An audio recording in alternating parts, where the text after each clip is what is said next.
అసలు బ్రిటన్ రాజకీయాల్లో ఏం జరుగుతుంది?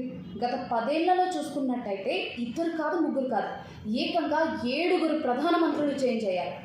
2 ఏళ్ల క్రితమే అంటే జూలై 2024లో బ్రిటన్ ప్రధానమంత్రిగా బాధ్యతలు స్వీకరించిన కైర్ స్టార్మర్ రీసెంట్గానే అంటే జూన్ 22, 2026న తన పదవికి రాజీనామా చేస్తున్నట్టుగా ప్రకటించారు.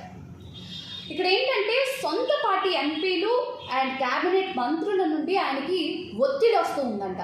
అండ్ ఆయనకి పార్టీలో అంతర్గత విభేదాలు కూడా ఉన్నట్టుగా తెలుస్తోంది. వీటి కారణంగానే ఆయన ఈ కీలకమైన నిర్ణయం తీసుకున్నట్టుగా కూడా ఆయన ప్రకటించారు.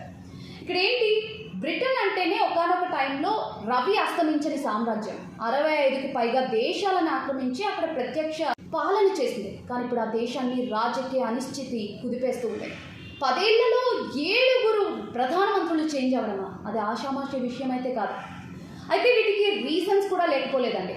ఆ దేశంలో ఏంటంటే ప్రజల మెప్పు పొందే కరెక్ట్ లీడర్షిప్ లేదు, ద్రవ్యోల్బణం అండ్ జీవన వ్యయం పెరిగిపోయింది, ఆర్థిక అనిశ్చితి నెలకొంది. సో వీటి కారణంగానే అక్కడ ప్రధానమంత్రులు ఎక్కువ కాలం పాటు పరిపాలన కొనసాగించట్లేదు.